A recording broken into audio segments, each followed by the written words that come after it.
forest in the world, yet receives little conservation finance, according to critics, and faces multiple threats.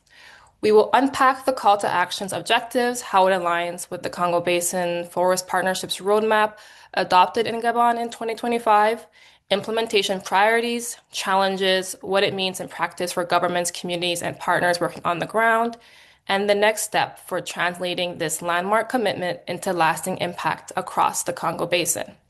So let me introduce you to our speakers. We have several.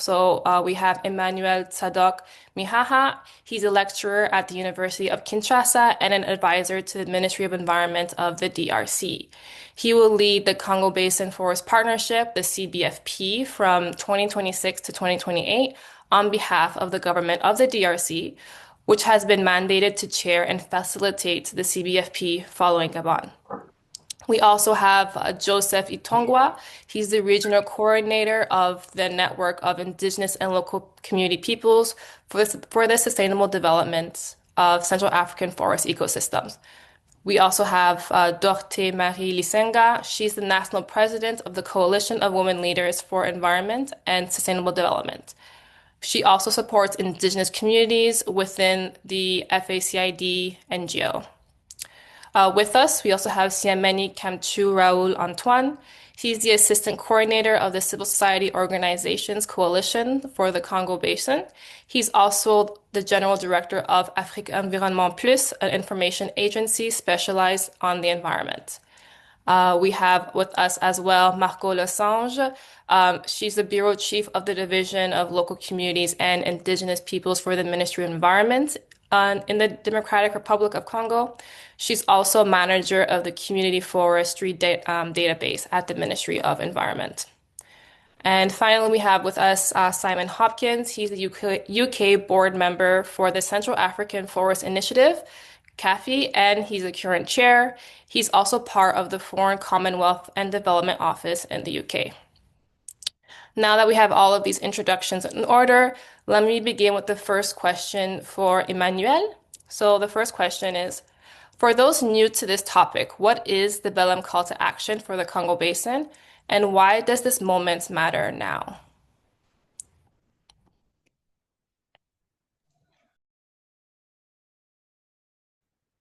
Thank you to all the participants and for the moderator for your great presentation.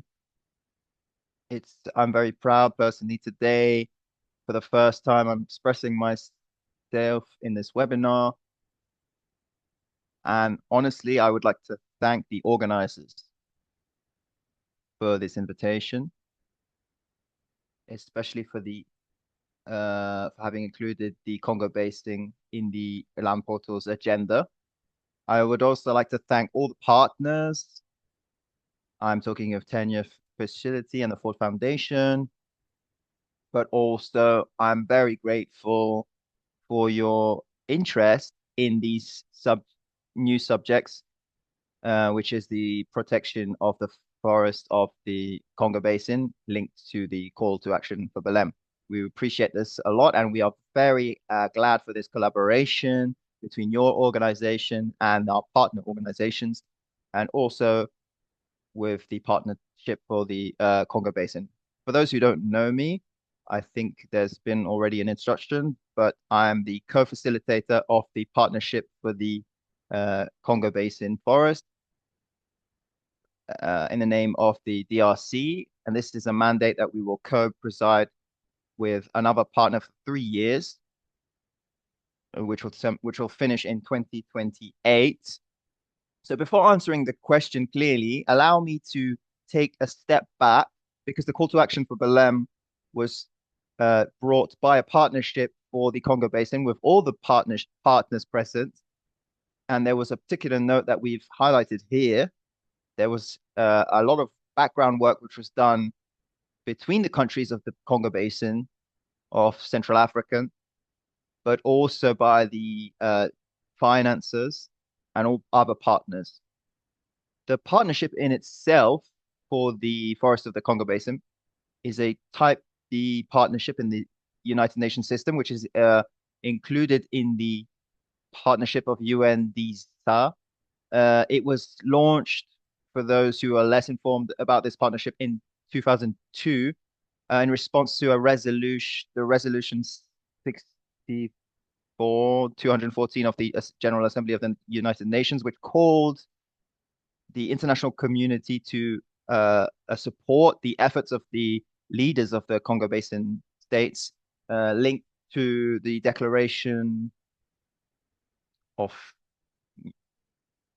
the call to action of Belém was a key call to translate the will expressed by the member states, also the all the stakeholders to revert deforestation at the level of the Congo Basin. Why the Congo Basin? Because the this zone is at the center of Africa, where we have tropical forest, the best protected tropical forest in today's context, where most of tropical forests have been overexploited. And so, because of this, the Congo Basin forest is practically the first lung of the planet currently in terms of carbon sequestration, because there's research that's been documenting the value of this ecosystem regarding the reduction of CO2 emissions at the global scale. And it's an ecosystem that participates in the global balance in terms of climate, but it's also a hotspot of biodiversity with many benefits. So this is kind of globally what we could say in a few words, and we'll come back in detail to this subject because the forests of the Congo Basin contribute to about 40% of all annual rainfall, not only at the level of the Congo Basin, but also neighboring regions like the Sahel and also the Kalahari. And the rainfall here in the Congo Basin with the local situation contributes to the Nile Basin. So if today we have the Nile and we have the large dams, and so the Congo Basin brings a large contribution. It's practically around, according to the last report to the World Bank, it's about 1.5 billion people that depend on the services that come out of this basin. So it's a very important basin, obviously, next to other important ecosystems like the Amazon. And from an economic perspective, the value of this basin is unimaginable. Today, there is freshwater in this basin with many, many benefits for the communities at the local and international level. So we don't, for our generation, have there is no interest in losing this ecosystem. We have the responsibility to protect it and take care of it and to manage it well for us and for our future generations. Thank you so much, Emmanuel, for offering that important context for this call to action. And I'm going to turn to you, Marco Lesange. From a government perspective, what will realistically determine whether the call to action, the Belém Call, moves beyond political commitment to implementation at the national level?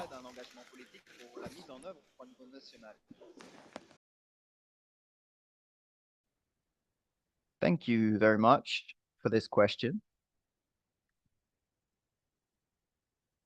So first of all, in the DRC, I would like to give a bit of context regarding the management of forests. We have since 2002, the DRC has promulgated the Forest Code, and this Forest Code determines the legislation of the forest in with the goal of reducing deforestation. And so we have other legal instruments in the process of community forestry, which was put in place in 2002, and it consists in the implication and the responsibility of the local communities and the sustainable management of forests with regard to their socioeconomic development. And we've also got a moratorium on forest concessions, which have been put in place since 2002. And we have other mechanisms to fight against deforestation, like Red Plus, the determined contributions at the national level. So, but currently in the DRC, we have been able to implement a program which was taken by the current Professor Marian Angui, and who says the forest is us, and it aims to restore 8 billion trees from now until 2030 to eradicate the question of deforestation.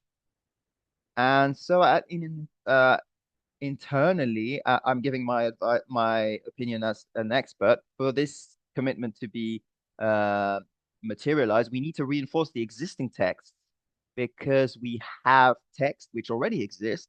And so we need to reinforce these texts, uh, raise awareness among actors of the importance of the sustainable management of forests, and also support financially the creation of sustainable management tools like the plan of use of land in the case of land concessions, other simple plan of management, which are tools which can support sustainable management. So we could also develop projects, agroforestry projects, like the project of assisted natural regeneration and the project of reforesting of certain degraded spaces. And we also need to support the development of the local economy. Why? Because our local communities today live only off the forest, and we cannot today materialize the call to Belém, whose objective is to invert deforestation, if we cannot support these community forests who live off the forest and who live only off the exploitation of wood in the forest. So we need to support the creation of native actors. We have, for example, we need to support the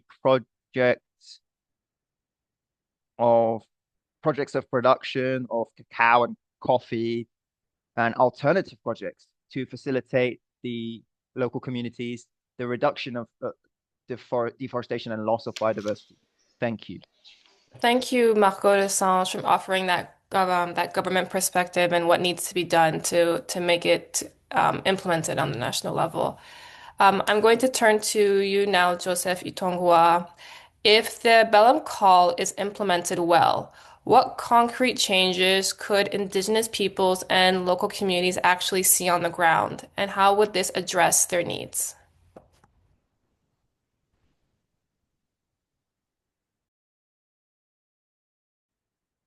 Thank you very much. Hello, everyone.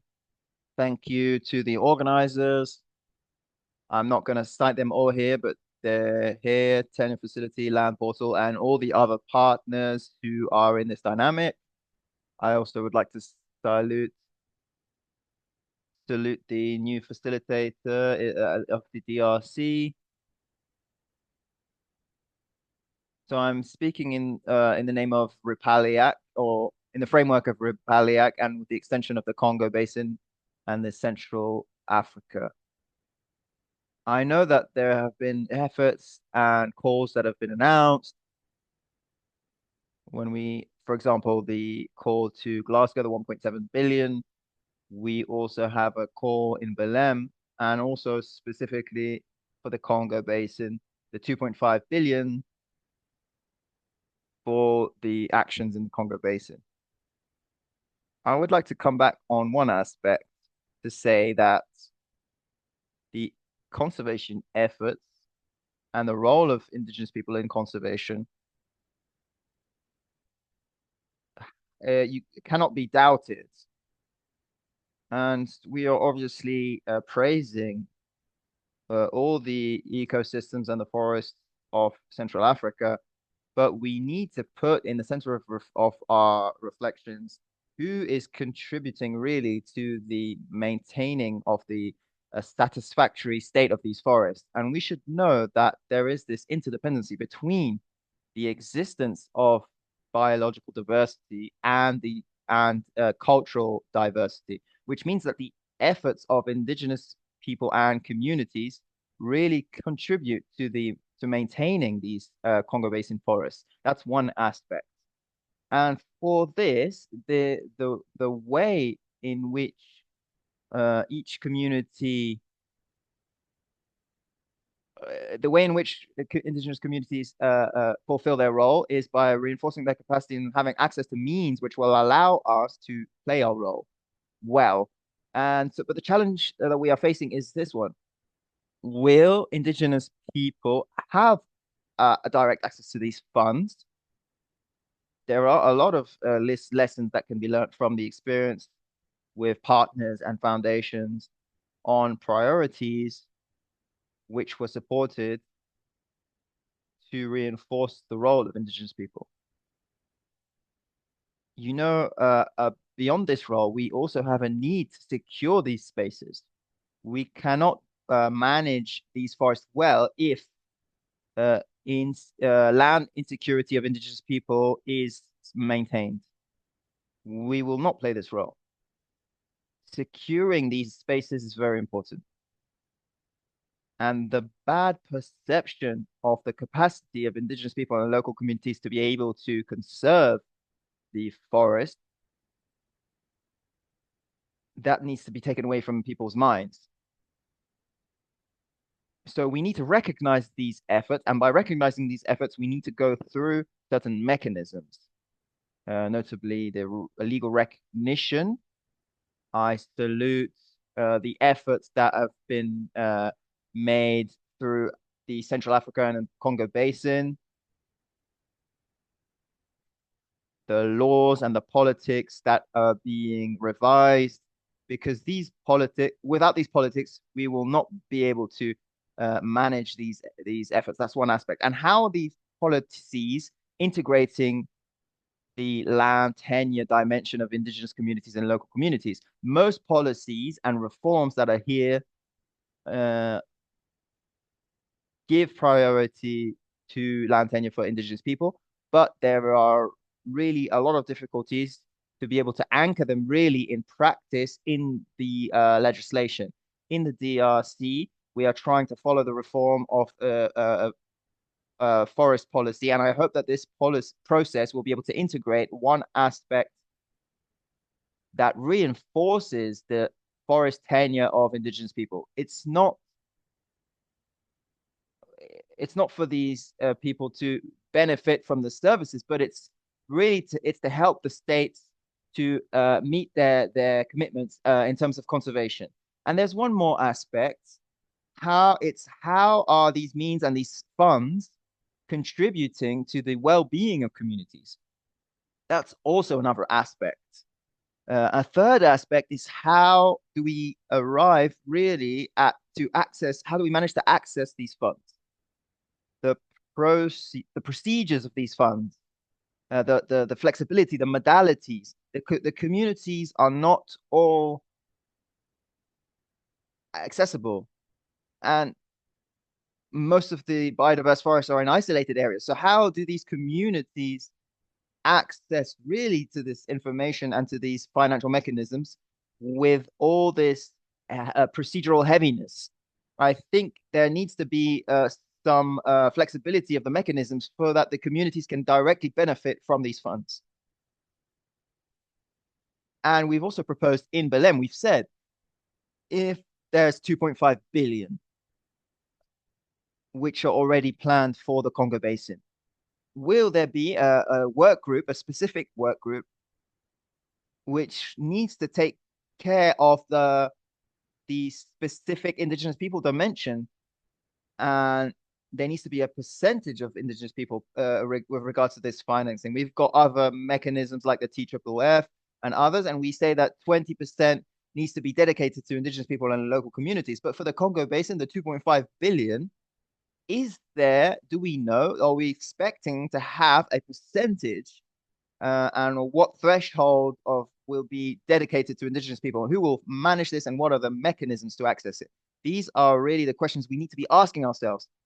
As a leader, we are here and we're in front. We see these promises, these pledges, but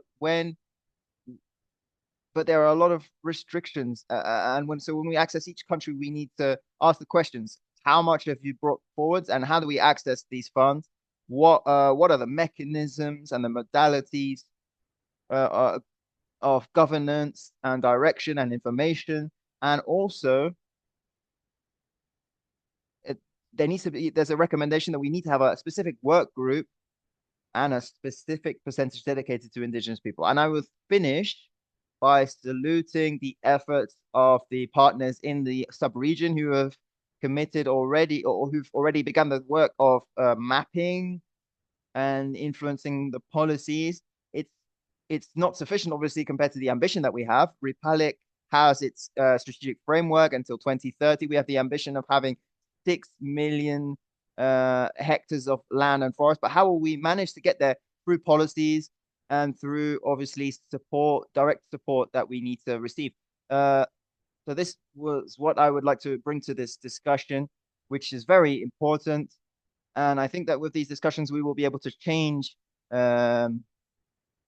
to make big changes compared to these large announcements that have been made and how we'll be able to Thank access you, as indigenous people Joseph these funds. Itongwa. You bring up a really interesting point, especially drawing parallels with the TFFF, which, like you said, gives 20% for indigenous peoples and local communities. And what would this call to action bring? And when you did also mention direct finance, which is something that we're going to go into in future questions. Thank you, Joseph. Emmanuel Tadok Mihaha, I'm coming back to you again with another question. If this pledge works, what would success look like for the Congo Basin beyond forests, for example, in how decisions are made and carried out?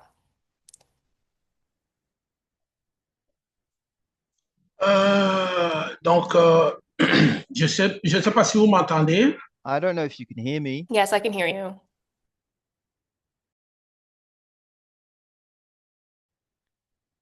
I could maybe remind something quickly. When I say us, I mean the Congo Basin. But since the summit of the Rio summit until today, many meetings were organized.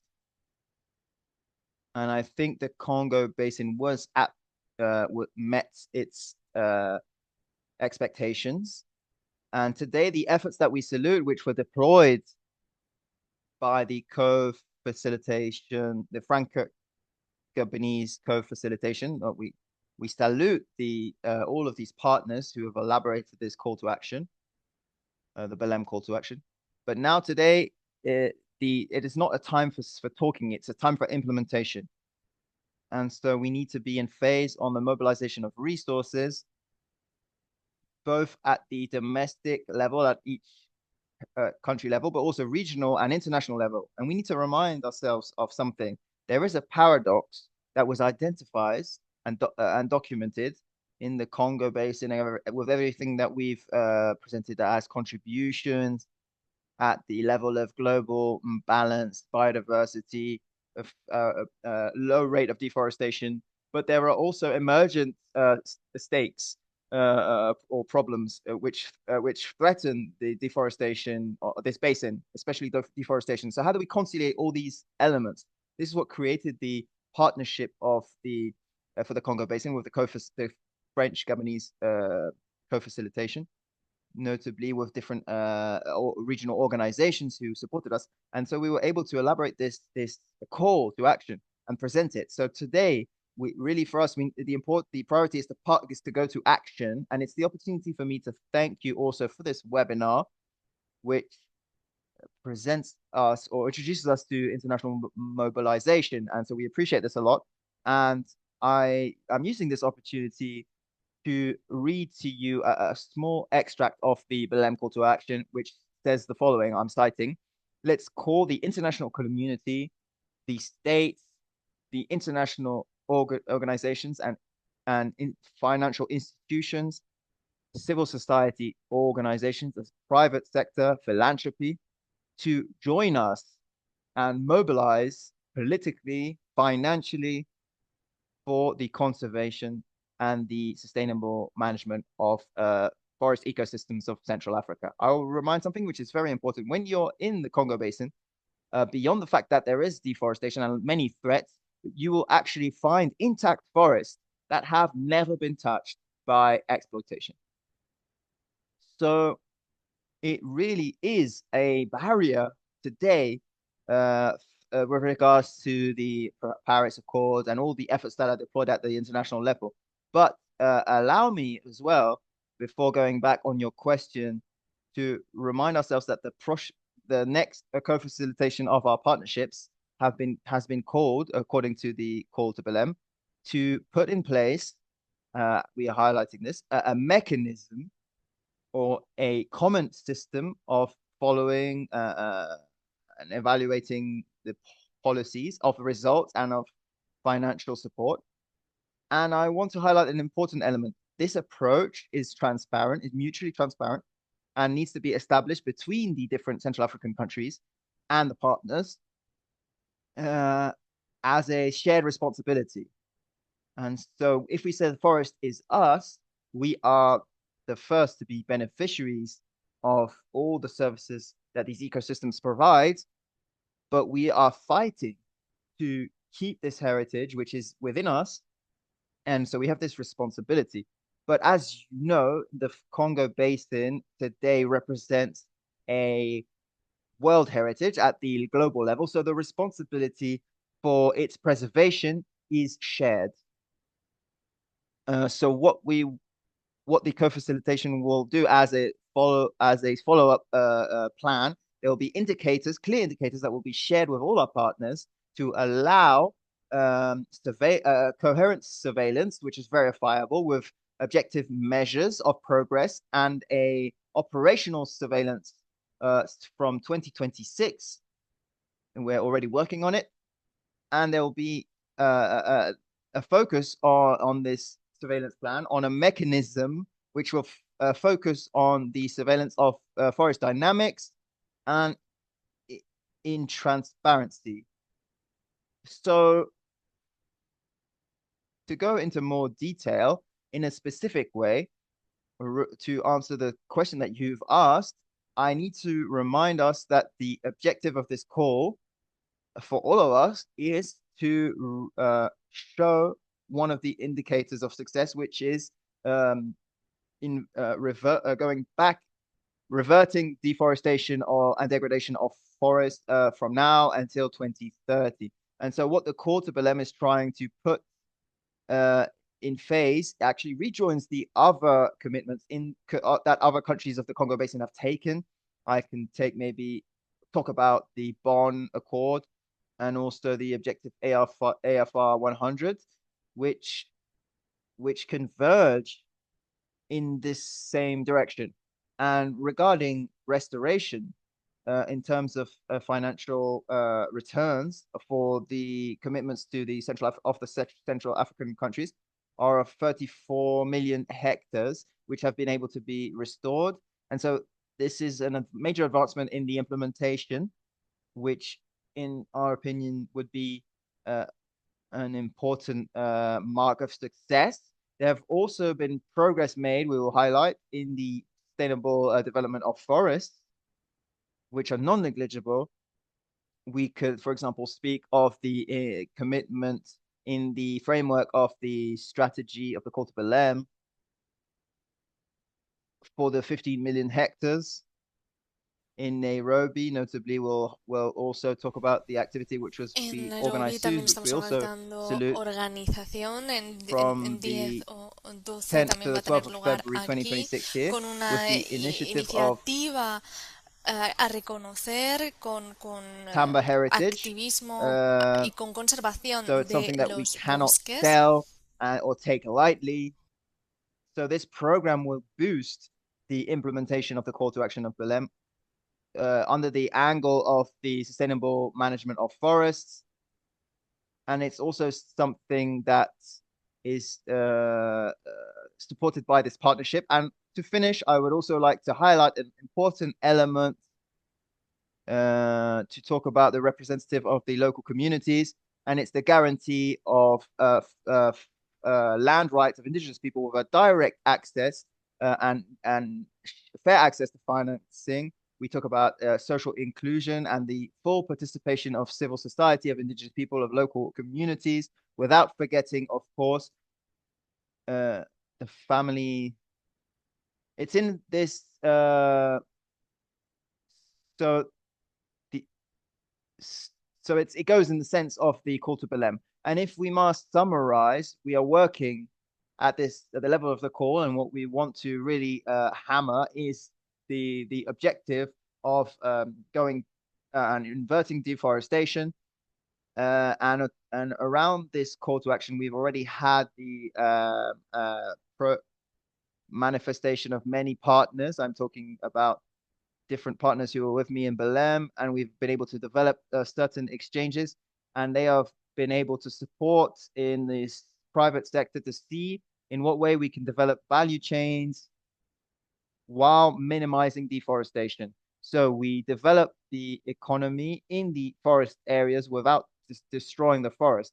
So this is a little bit what the Belém Call to Action brings, and it's something that we support. And we think that after this period where we will be working on this call, and after there will be a lot of returns, notably in terms of preservation of forest and local development, and all the benefits that go with it at the international level regarding the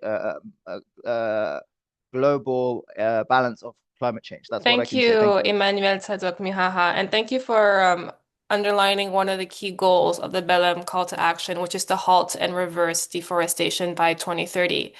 I'm going to turn to you now, Siameni Kamchu Raoul Antoine, with a question, your first question, actually, which is drawing on past experiences. What has most often slowed delivery on the ground in the Congo Basin?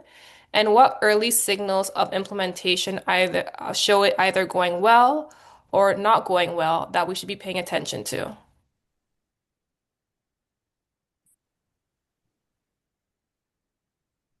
Thank you very much. Good morning, everyone. Thank you for this great conversation.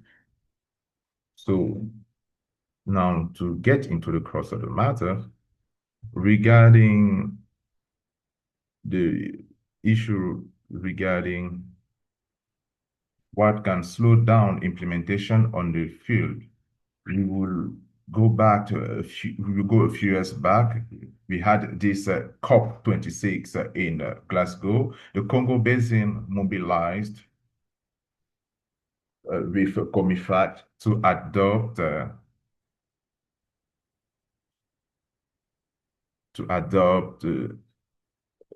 a process for a 5-year term. The goal was to fund the Congo Basin forests for 5 years. So states were they were very happy. The civil society was very happy as well when they heard the amount. But now, some years later, when they mentioned the funds that did not even reach the targeted communities, we thought that there was a need for a new impetus for the Congo Basin. So after Glasgow, the states met in Libreville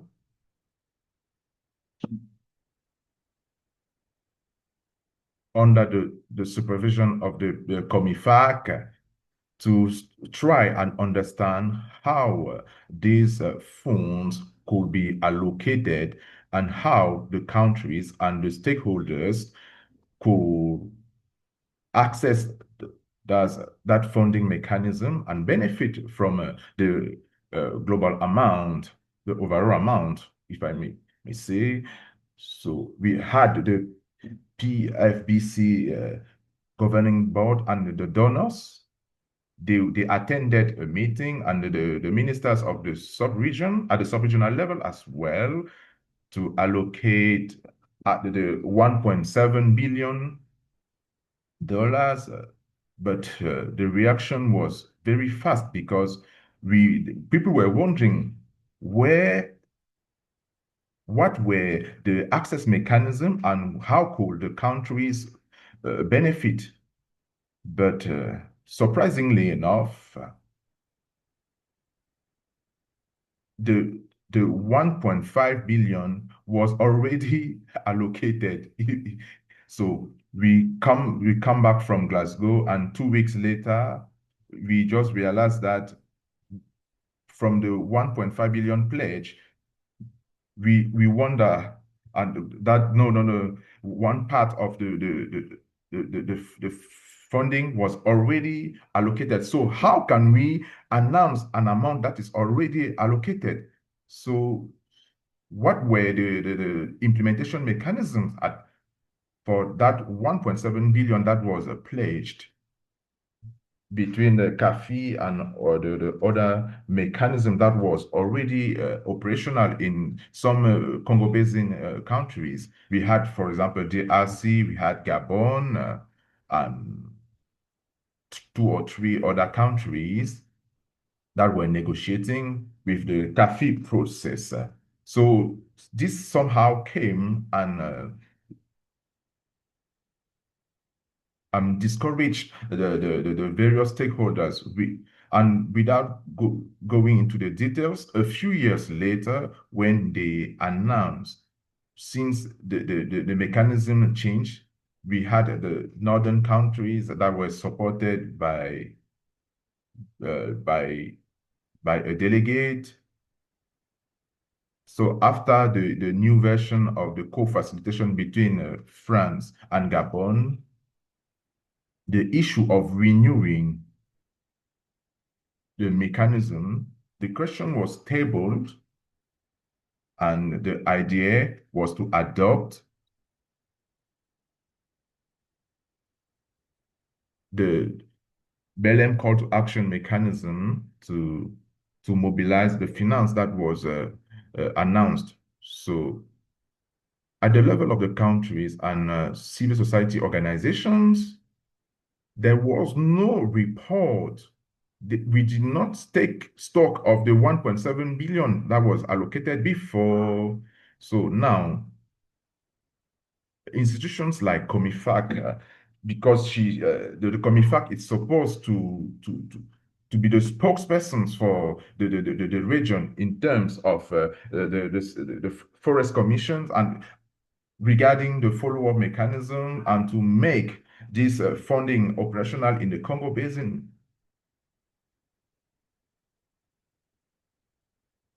The Belém call to actions, people were not so happy. They were not particularly happy when they heard about this pledge beyond the negotiations, the past negotiations to reach this agreement. The Belém call to action was launched, and in Belém it was announced, but many countries so far, many organizations, as Joseph rightly said a while ago, so many organizations were questioning the operationalization of this announced pledge, because beyond what can be considered as an announcement, the implementation bodies are questioned at this level. We have a lot of questions to be answered at the level of the various mechanisms that will enable traceability and also involve the main stakeholders to facilitate the collection and the implementation of this call to action. So the poor involvement of the countries at a higher level to understand the Belém call to action, those are some early signals that could be taken into account when to what can be an early signals of implementation going either going well or bad.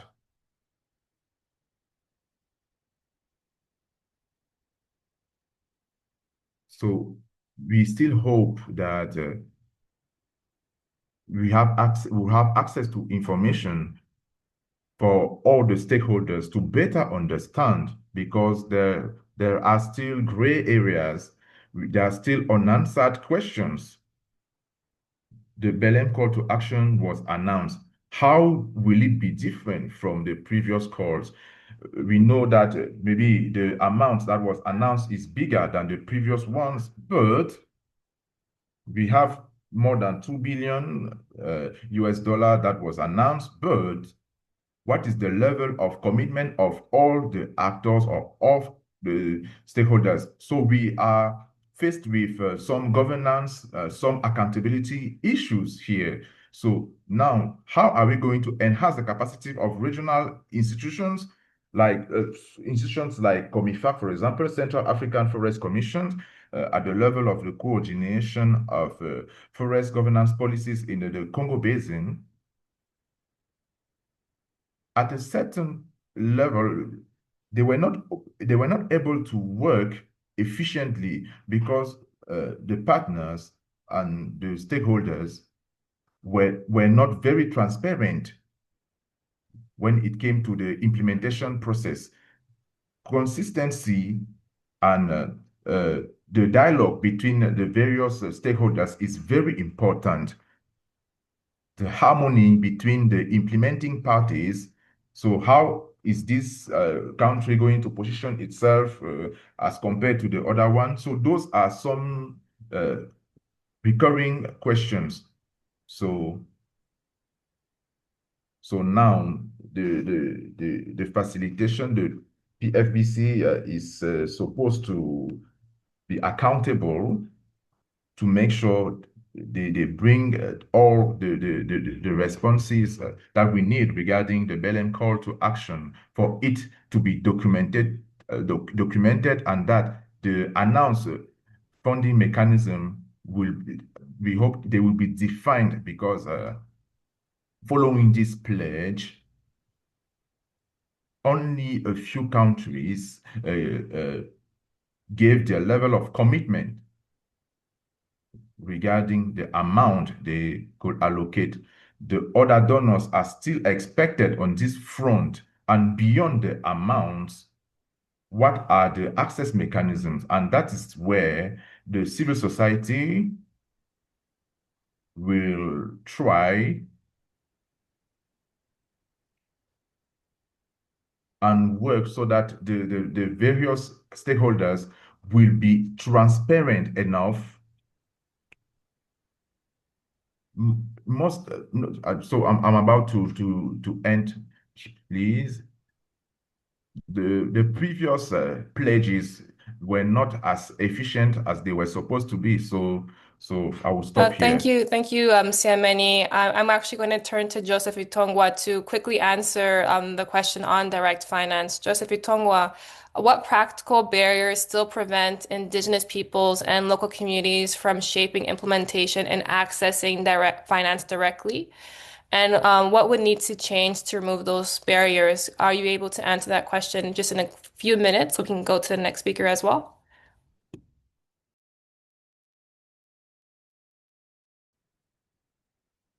Thank you very much. I'll be very fast because my predecessor, the previous colleague talked a lot. Now they are talking about capacities. Indigenous people, you don't have the required technical capacities. I think that some of these challenges should be removed, because the capacity to manage the forest, the capacity to manage the natural resources, those capacities exist. So we have to acquire some capacities. This aspect of capacities, the structures, the technical partners, they are working on that front. We have an aspect on procedures and processes. Sometimes they can be customized or adapted to the institutions that are supposed to do a mapping of this pledge. We also have the issue of access to information and participation to governance activities, and the involvement in the design, drafting of the priorities. We also have another aspect on priorities. Sometimes the priorities the community have on the field are sometimes different from the priorities that are earmarked for these funds. If we want to reverse deforestation, and we know that reversing deforestation is making indigenous people aware of their space, making sure their rights are protected, do we provide them with enough means for them to integrate all those priorities in the legal frameworks and even in securing land tenure? Those priorities exist, but are those priorities aligned with the priorities of the local communities? It is important that the donors align their priorities with that of the local communities on the field. We should also take into account there are networks that are established, and it is important to work hand in glove with those networks on the field. So how are the institutions, for example, in civil society organization, how are they involved in those processes? It is also important. We know that there are projects, there are programs that integrated some institutions, but they don't take into account the priorities of the indigenous people and local communities. So as a solution, I said it a while ago when I took the floor the first time, it is important to state, can we see how we could define or determine a percentage for the indigenous people with a specific mechanism to manage all the activities that are adapted to the lifestyle of the indigenous people and local communities. Forest management is well mastered by the indigenous people and local communities. We have this we have the biodiversity, the cultural biodiversity. There are solutions that exist, and we can just take advantage of those solutions. So we should, who manages the information? It is very important. But in the sub-region, at the sub-regional level, who is going to manage how will the Belém call to action be? What will be the space for the indigenous people in those funding mechanisms? So I wanted to come back on this aspect of the involvement of and the direct access of indigenous people and local communities. We should have a specific mechanism that are dedicated to indigenous people and local communities. Thank you. Thank you. Thank you, Joseph, and especially for highlighting that indigenous-led funds do exist and they are increasing at the moment. I'll turn to you, Simon Hopkins, for your first question. What lessons from past forest finance efforts are informing how donors are thinking about structuring the $2.5 billion under the Belém Call, particularly to improve coordination and delivery? Thank you. Bonjour à toutes et à tous. Good Good morning, good everyone. afternoon. If you'll excuse me, I'll deliver my remarks in English. My name is Simon Hopkins, and I'm the UK board member for the Central African Forest Initiative, CAFI, for which the UK is the current chair. And thank you to the organisers for setting up this important discussion today. I would like to start by reminding us of the truly historic nature of what was achieved at Belém. So this was the first time that the region and its partners concluded a joint agreement to protect and preserve the forests of the region. At COP26, we had the COMIFAC Leaders Declaration and the COP26 Pledge. Last year, we succeeded in merging these two strands in a common effort to achieve our joint objectives, and surpassing what we achieved at COP26, both in terms of policy and financial ambition.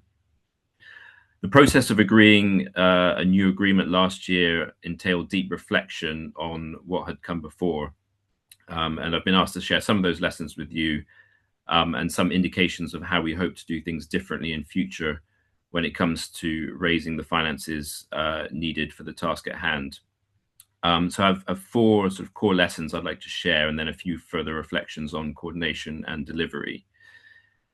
But first of all, before launching into these lessons, I just wanted to clarify that the Belém Declaration did not envisage the creation of an overarching new fund or mechanism for delivering the financial pledges. So these will continue to be delivered mainly through existing mechanisms such as CAFI and other multilateral and bilateral channels. So the first lesson I'd like to share is the importance of moving beyond traditional donors and sources of overseas development assistance. The original pledge consisted of 12 donors, all of which were traditional global North partners, with the exception of one philanthropic foundation, the Bezos Earth Fund. However, there is a need to move beyond the traditional overseas development assistance dynamic, particularly as donors are being faced with increasing pressures. So multilateral organizations are going to have to step forward and take on a greater share of the burden. We saw this in the financial pledges at Belém, with the multilaterals coming on board with significant funding pledges for the first time. For some of them, such as the GCF, this is breaking new ground in a region where they have not invested much before. For others, such as the World Bank, it's about increasing the concessional finance available and targeting finance more clearly towards the drivers of deforestation. But much more finance will be needed, so philanthropic funding will be important. At Belém, the Bezos Earth Fund announced they'll be contributing to the call to action when they start a new funding cycle. But we need other philanthropies to come forward. The call to action is an open pledge, and any organization operating in the Congo Basin is invited to contribute. And we very much hope that this year more philanthropies will come forward with significant pledges of their own. We will also increasingly need to look towards non-traditional sovereign funders. With the shifting of the tectonic plates of global economies, the Global South will need to take on greater responsibility. And it will require the Congo Basin countries themselves to advocate for partnerships across the Global South, including inviting these countries to join in with the call to action. The second lesson I would like to share is that more funding will need to be directed to protecting standing forests. A common refrain over the years has been that international climate finance is maladapted to the Congo Basin context. But now things are shifting, and there is a huge opportunity for the region to capitalize on it.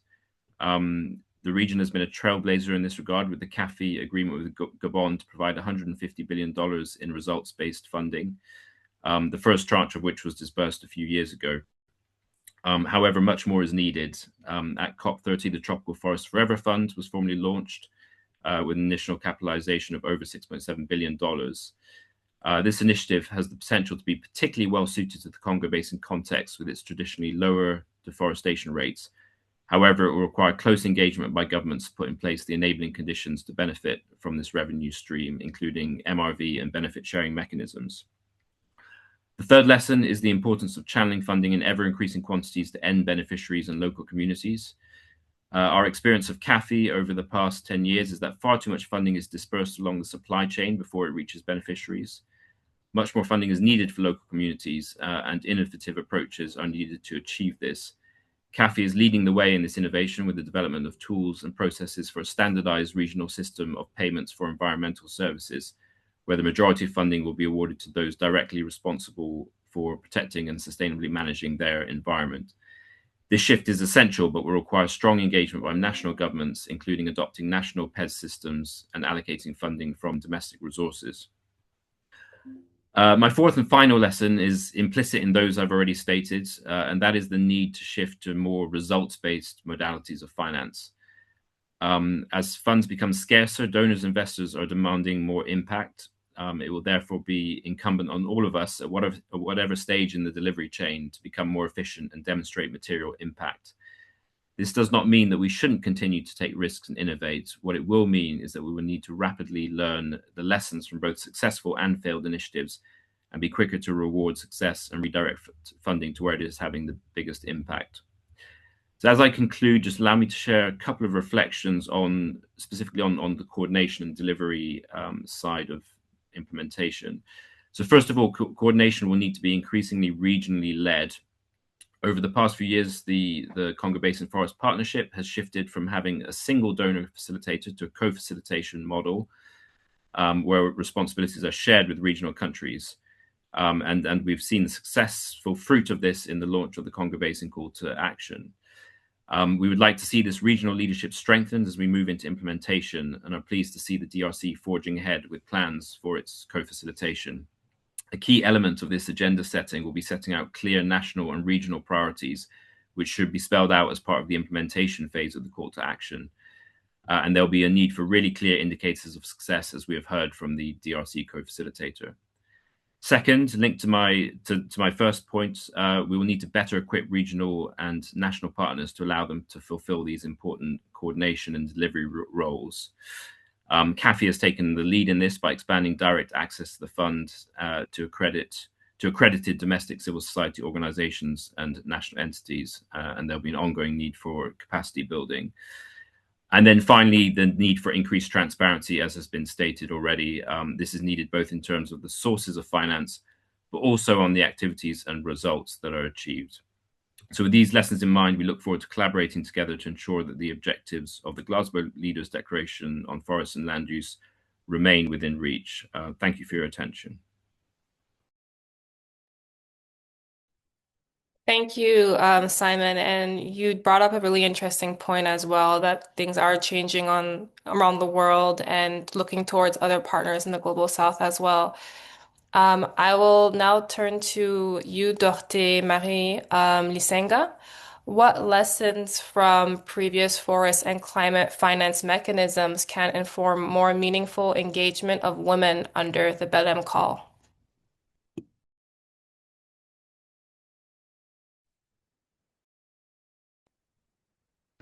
Thank you very much for giving me the floor. I think that we have elapsed the time, but the Belém call to action is, we want a just transition, a fair transition that takes into account the concerns of the communities and the gender, and especially women. We mentioned COP30, and it was suggested that the Belém call to action will ensure a fair transition and through civil society and actions. This decision that was taken in Belém was to set up a fair or just transition mechanism, and that is a major step ahead. And we should involve the women in the activities, the youth, and the defenders of environmental justice. They insisted on the fact that a fair transition should be centered, should be centered on women's rights. And even though the mechanism is still to be established, we recognize that there should be an inclusive governance, and we should ensure there's a social dialogue and there's women involvement as well as youth involvement, including the most affected people regarding the issues of the earthquake. We should involve the women in all those activities. Women and gender concentration played a pivotal role in the mandate. We should ensure that we combat all the discrimination between men and women. We should recognize human rights. We should ensure that we should ensure we defend the rights of those working in the informal sector.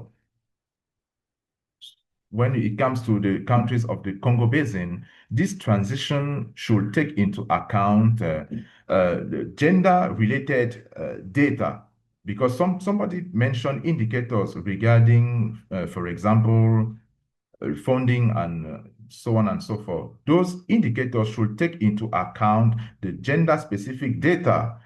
We have women, we have men, we have youth, and all the categories and at the social levels.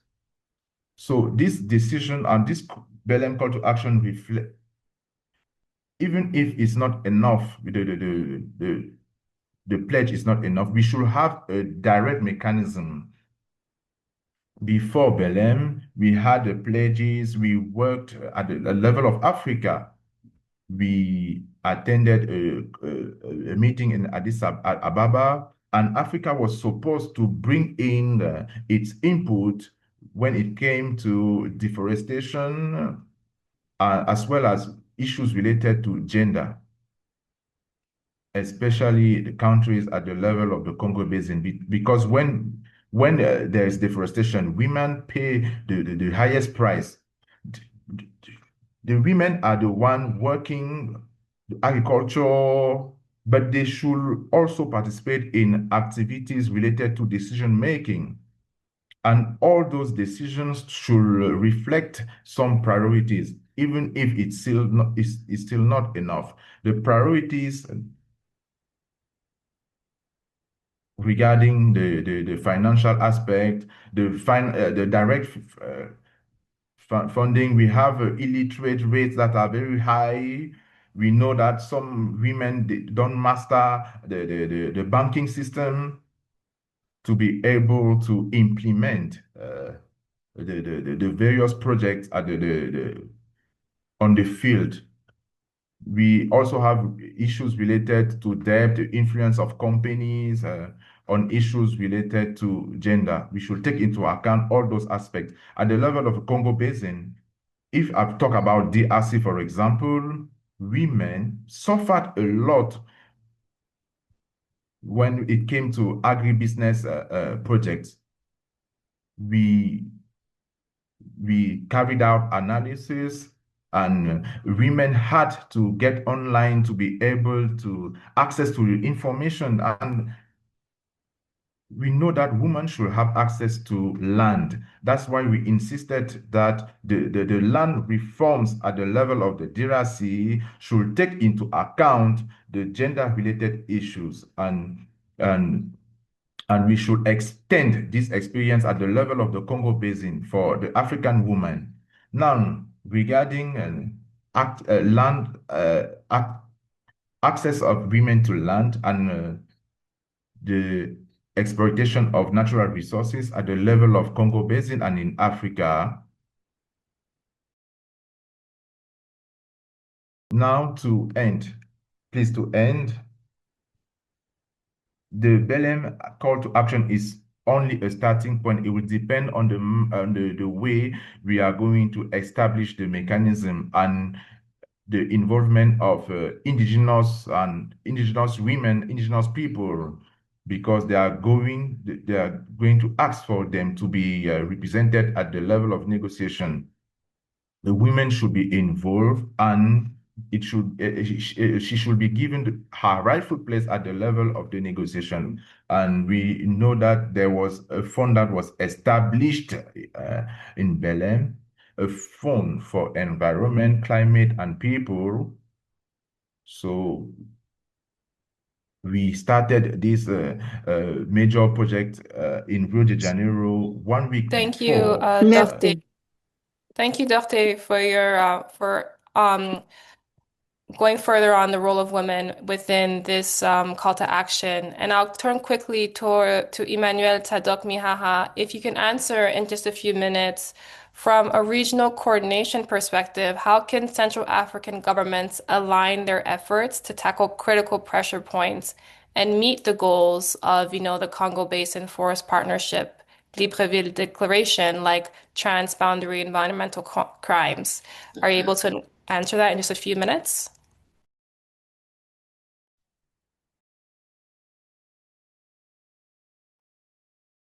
Thank you very much. I thank you for this question, which I find sincerely quite relevant. In the framework of the Belém Call to Action and all the efforts that have been made at the level of the region, I should highlight here something which is very important for the facilitation of the partnership of the Congo Forest Basin. In terms of this partnership, in the framework of this partnership, sorry, we cannot speak in the name of Central African countries or of regional organizations which represent practically states. I'm speaking, for example, of COMUFAP, the Commission for the Forest of the Congo Basin, the CAC, the CMAC, and also the Commission of the Congo Basin, whose mandates consist of harmonizing the efforts of states to respond to the conservation issues at stake and manage and sustainable management and local development. I need to highlight at this stage that these organizations are all members of the partnerships for the forests of the Congo Basin. I'm speaking here notably about the regional partnership for the Congo Basin forest. They are members, and the partnership cannot substitute itself to these organizations, intergovernmental of type 1, as defined by the United Nations. But I also should highlight a fact that regarding the decisions of the United Nations, organizations of type 1, as like regional organizations that I've just alluded to, and those of type B, notably the partnership of the Congo Forest Basin, are complementary. We complement ourselves, each other in our actions to bring solutions, to bring novel solutions regarding the great world problems that humanity is facing today. I'm talking here, of course, of climate change, the energy transition, and in the case of Africa, especially regarding the northern part of Central Africa's transhumance and emergent conflicts linked to herding and other conflicts, obviously linked to management of water and ecosystems. There's also the question of ecocide, the environmental crimes,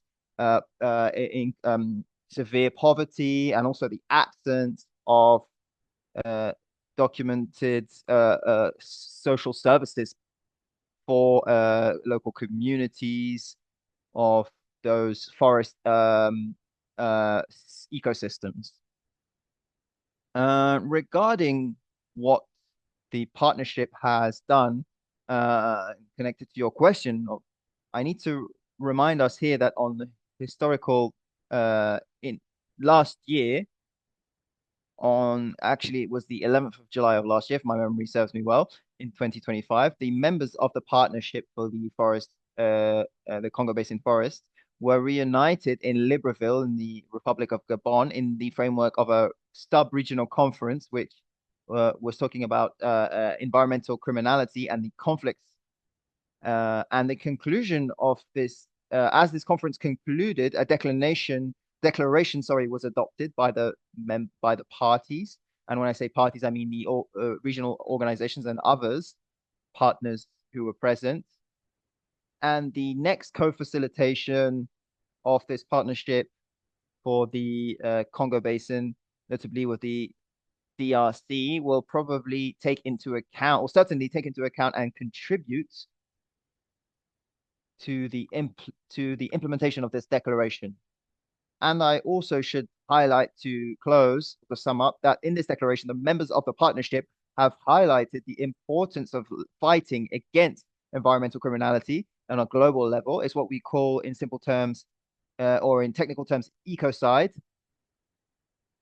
at the level of the Congo Basin, because it was brought forward that there that this is something that destabilizes not only forest ecosystems but other associated ecosystems, but this is also something that has a negative impact, a very significant negative impact on the security of communities. So this is a particular point I wanted to make about this declaration. We need to struggle against organized crime at the level of the countries, the states, so at the transnational level, but also the members have highlighted the importance of finding at the regional level, but also beyond the region, practical solutions and also achievable in the short and long term solutions to try to improve the coexistence between man and the forest.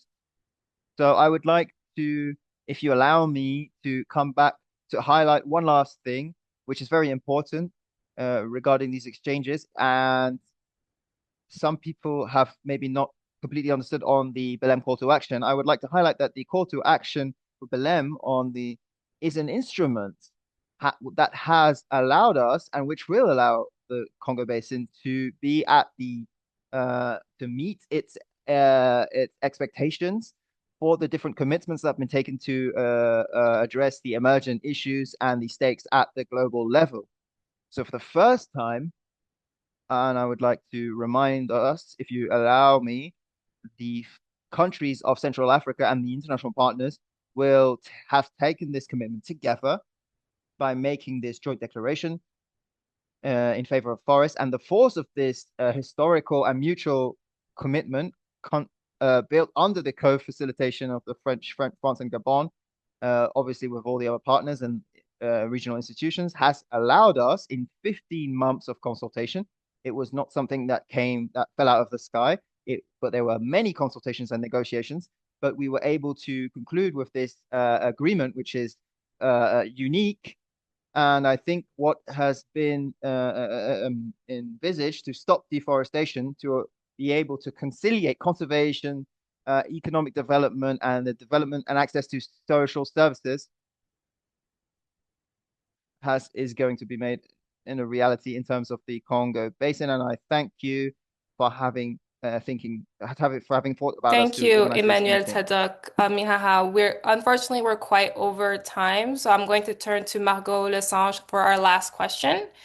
Margot, what hard choices will governments need to make in the next 3 to 5 years if this pledge is to be judged a success rather than an unmet commitment? For example, there is the goal to halt and reverse deforestation by 2030, but the realities on the ground in the Congo Basin is that many communities are logging for charcoal and firewood for their energy needs. So, yes.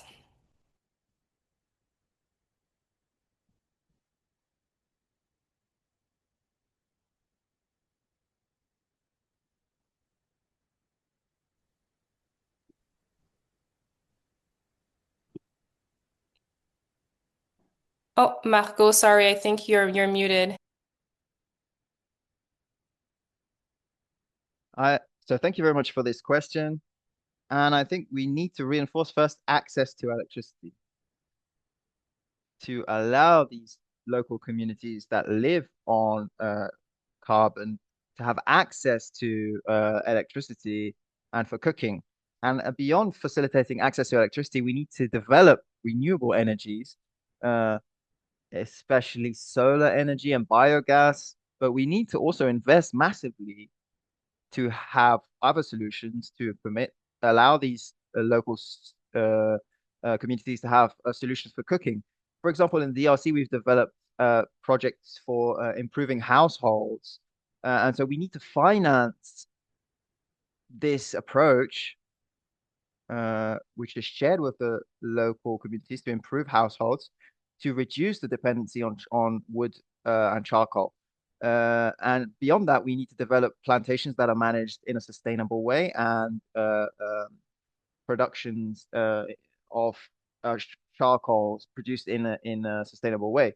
We also need to improve the surveillance of deforestation. Here in the DRC, we have a system of surveillance, a national system for forests, which contributes to the surveillance of deforestation at the national level. And so at each level of each government, we need to reinforce this surveillance of deforestation while putting into place alternative mechanisms for consumption of wood and charcoal. Thank you very much. Thank you, Marco, for highlighting that point on the electrification. It is quite a big point when it comes to halting deforestation in the Congo Basin. And thank you to all the panelists. Let's move on to the next part of the event. We have about 10 minutes for a Q&A. If you have any questions, please use the Q&A box. And if possible, please identify yourself and the organization you belong to. Let me see the first question that I have. So the first question for the panelists is, the problem in the Congo Basin is more about stewardship than financing. Indigenous peoples and local communities who are foremost stewards of the ecosystem are mired in decades of chronic poverty. How will this problem be solved? Is there any of our panelists who want to turn off their microphones and answer the question?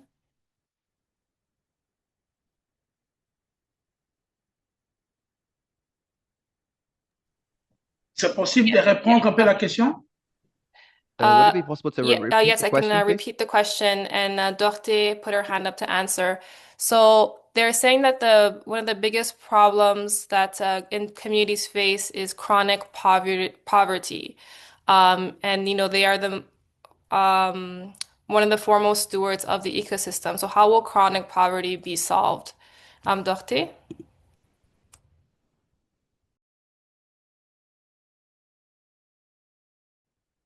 Thank you very much for giving me the floor. I would like, first of all, to complete what was said in the question, or what was said before. Beyond decarbonization that local communities and indigenous people are doing, we also need to exploit or highlight the exploitation of the difference between industrial and local exploitation. This sector needs to be legislated for the problem of deforestation to be recognized in the countries in the Congo Basin. The legislation needs to highlight the different types of exploitation that are allowed, which types of wood can be exploited, what volume, and regarding the poverty of these communities, what compensation will these communities get? We exploit the forest, and then the forests leave, and the communities stay poor. That's the first thing. And second thing, we also need to support the forest economies that are carried by local communities and indigenous people. We have resources that can provide us well-being, but these economies are marginalized and are not supported. And even though these can give many benefits that come from the forest. How do we organize these family scale or small scale industries through the states, the forest Congo states, Congo Basin states? The forest is leaving and we get no benefits. We just pick up the branches that fall. We don't cut down the trees. We've conserved the forest for millennia, but now the forest is getting exploited at industrial scale. And what types of wood are we giving to these industries which are cutting wood at the level of the Congo Basin and are leaving the local population in extreme poverty? This is what I would like to highlight, and especially women. Thank you. Thank you, Dorte. I'll give the floor to Margot if you want to answer this question.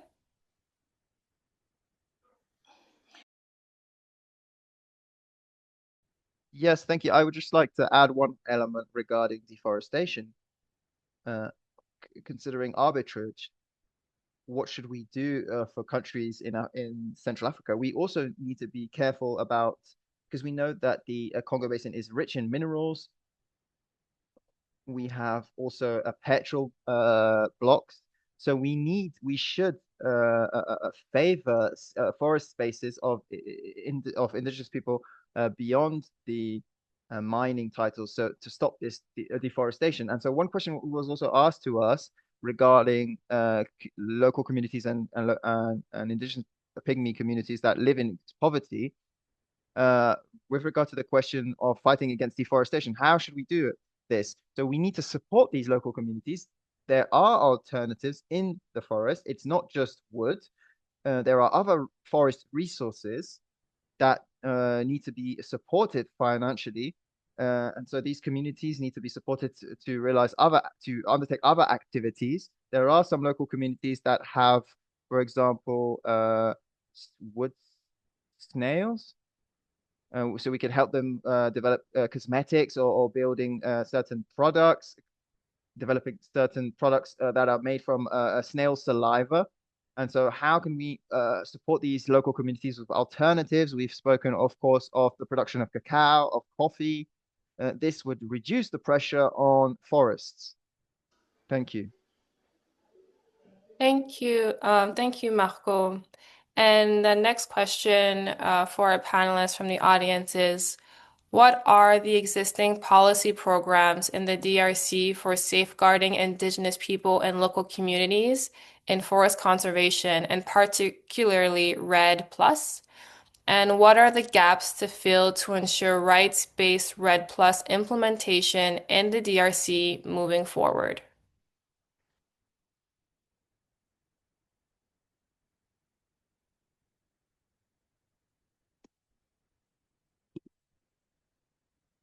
Yes, Emmanuel, you have the floor. And then we will go to Joseph after. So I would say that the challenge here is putting the person at the center of action, at the center of any investment.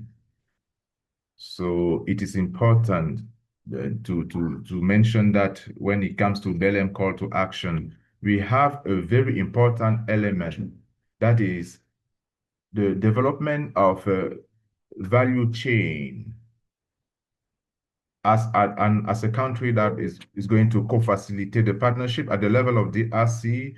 2 weeks ago, a big program was adopted by the government, and this the project is Forest is Us. So that is one of the initiatives that are implemented, and we just want to say that we are the forest. This is our identity. And within those programs, there's an important aspect that will focus on the development of division for non-wood products. I mentioned a forest product, non-wood product that could be developed to create wealth for the local communities, and a focus will be put on honey. And as you all know, honey is very important at the international level, and it fits within a lot of value chains. We have the cosmetics, we have the food industry, and that is a program that was adopted, and we commend that effort. We have also heard about some initiatives that are being proposed in the sub-region. So people should be put at the center of the action for conservation to be effective and to align with the socio-economic development of the communities. So man and biosphere, we should take that into account. Thank you for your kind attention. Thank you, Emmanuel, for answering this. And I'll be taking a last question from the audience in the interest of time. And the last question is, how can the Belém Declaration be used to protect forests in the Congo Basin from threats posed by the extraction of critical minerals?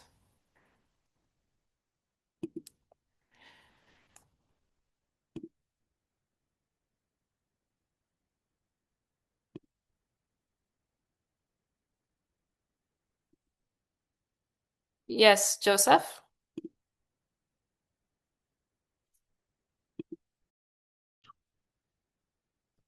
Thank you. Thank you very much. I raised my hand earlier for the previous question, but since it's another question, let me answer. And Emmanuel did well answering that question.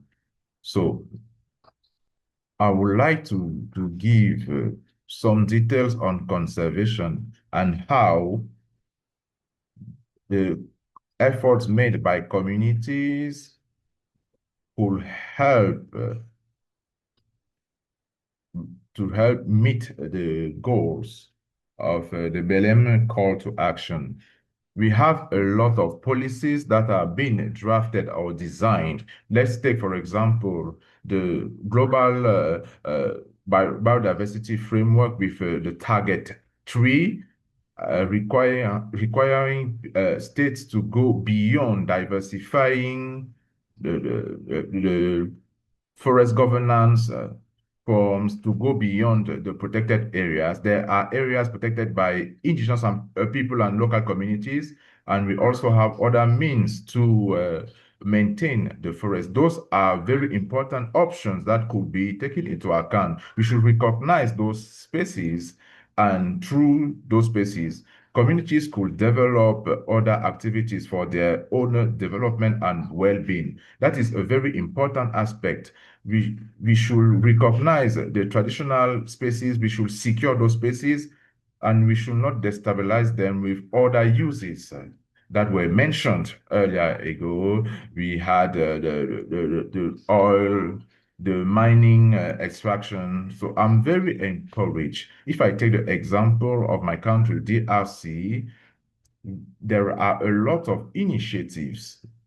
We have the Green Corridor, we have the conservation led by communities. If we promote or if we advance those activities, if there's no continuous securing, that we will face other problems or other challenges. Another important element is that states should give the priority to rural areas where there are communities. So we are talking about forests, but most of those forests are located in remote places that are not even accessible. So how can you can't take a bicycle to get to a forest and make so many we have a lot of problems like infrastructure, for example. So I commend you for so this brilliant dialogue. We recognize the efforts of the partners. We recognize the efforts of the foundations. We have the Bezos Foundations. They are carrying out great activities, and with this specific mechanism that are being developed for the promotion of the food system that could help reduce deforestation. Thank you, Joseph. And unfortunately, we are running out of time and we can't go forward with the remaining questions and answers. I know, Emmanuel, you wanted to answer, but we're at the top of the hour for this conversation. I'd like to thank all of our speakers, everyone to give, a virtual round of applause on their end. And thank you to the audience as well for your participation. Of course, thank you also to the hosts, Ford Foundation, Land Portal Foundation, and Tenure Facility. It's been a pleasure for me to moderate this event, and have a great day, afternoon, evening, and night. Merci. Shokrani. Merci.